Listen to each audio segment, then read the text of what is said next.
You amended the law that people cannot campaign. Today, you left office, you suddenly changed the law with these sack lawmakers.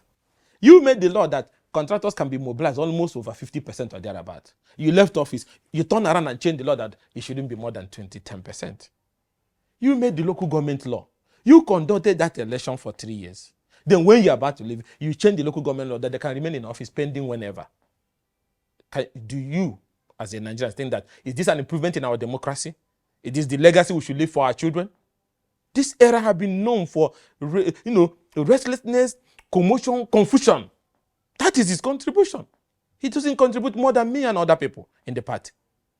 And look at the history of everybody that have helped him. Today he's quarreling with Ikenga. I helped him greatly as anybody. Now, you're not in good terms with Odele. You're not in good terms with Mbata, who was the first person to recommend you to even become a local government chairman. You're not in good terms with the man who sustained you in that government and encouraged you and protected you, Rotimi Amechi. As all these people, you're not in good terms with Omeha. You're not in good terms with Fubara. You're not in good terms with Secondus. You're not in good terms with Alimu the Sheriff. You're not in good terms with Yachua. You're not in good terms with Atiku. You're not in good terms with Okowa. Only those that shine your shoe and sit every evening with you, those are the ones that you'll be in good terms, who sing hallelujah for you. So the point I'm trying to make is that there's nothing so special about Rivers.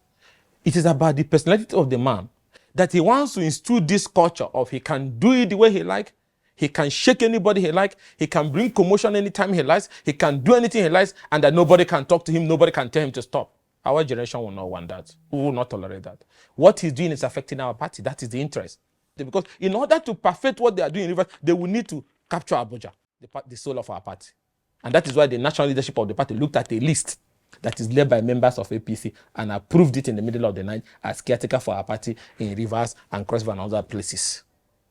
And now you want to throw our governor out who didn't do anything to you. Democracy is about the people. It's about, unless you're saying that Rivers people are foolish people, which I think they are not.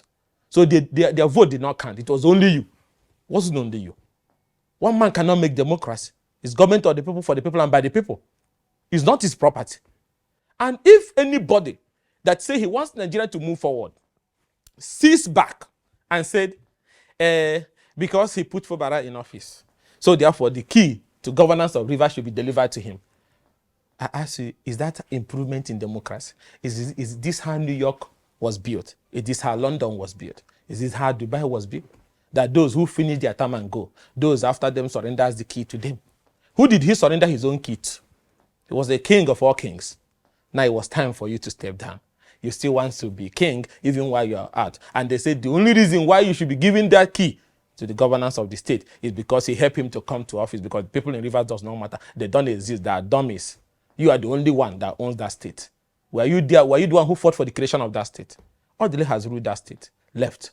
Not everything went the way he wanted. Amechi has gone. Omeha has gone. But you will not go. From your own time there will be, you will create what Aswaju built in Lagos. Even that one has some semblance of democracy with the GSC people that contribute.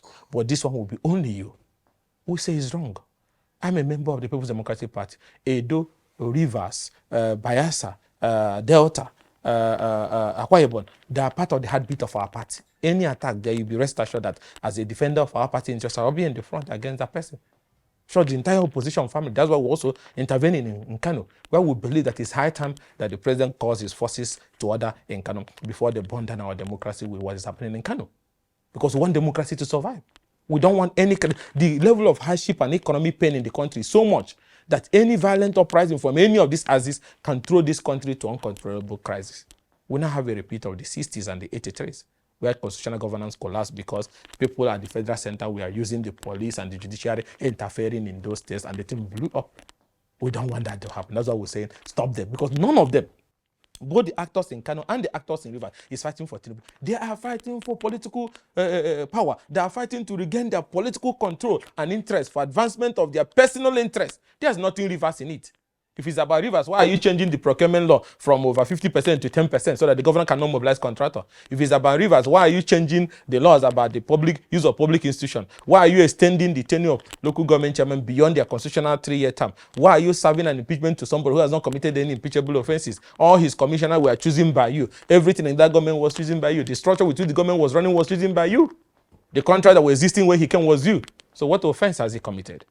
So that is the reason why we intervene. There's nothing personal. If tomorrow Fubara turns to behave like him, you'll be rest assured I'll be the first person to call him to order. I'll be the first person. Now, it's not about Rivers State now we're talking about on this issue. The impact of a House of Assembly that has a legitimate issue, that the members have been sacked by virtue of their illegal decampment from the PDP to APC, sitting in a 2-bedroom in Emuha, and saying that they have amended a local government law that elected local government that have a definite timeline of 3 years cannot continue in office. You now say, pause it there.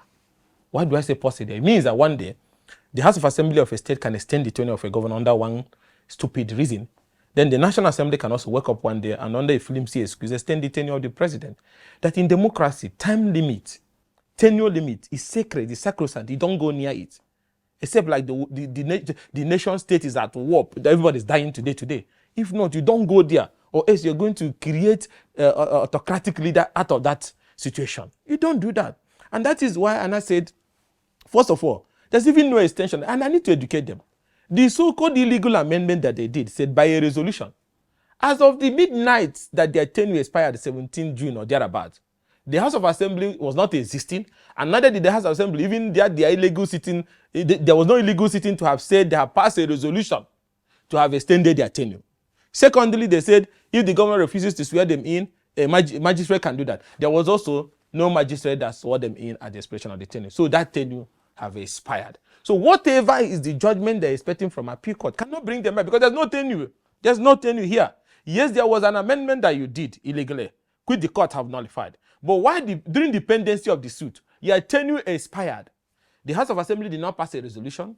There was no magistrate that swore you in. There was no governor that swore you in. So as I speak to you now, are they in office? They are not in office constitutionally. So by the time the act have been completed, the act for which they are fighting in the appeal court on the legality of the extension, the act have been completed. The tenure have expired, and there was not even elongation any longer because that resolution was not passed. Neither did they take any fresh oath of office with the magistrate or from the governor. So whatever that comes out of the appeal court does not reinstate any of the sacked 23 local government chairmen in Rivers State. I can tell you that categorically. That is the position of the law. Because as I speak to you now, they didn't take any new oath of office. Neither was there any decision by any court. So the tenure have expired. So whatever is the outcome of that court judgment, the point still remains that they are not going to have that extension because there is even no extension. The proposed amendment have not even come into effect in terms of passing a resolution to swear them in, or the governor swearing them in, or the magistrate, any magistrate performing. That was the act they wanted to go early in the morning like criminals. They wanted to sneak into the council headquarters at the expiration of their tenure, and then I heard they carried some magistrates from Maraba and some other location kept in the bus. They would just go and they swear them in. The people of Rivers caught them early in them. That is how that crisis happened and seized the council. And that was how that illegal process could not materialize. So the point I'm trying to make is that we should not be fighting over extension in a democratic setting. That democracy is known for time limit. When they were elected, the people elected them for a 3-year tenure. When they were taking oath of office, they took oath of office for a 3-year tenure. So in the middle of the game, FIFA cannot change the rule. Imagine FIFA making the rule that game should be 200 hours. Then in the middle, 10 minutes to defeating you, then I say, let's move the game to 200 hours. It doesn't happen like that. You don't change the goalpost in the middle of the game. So that one is dead on arrival.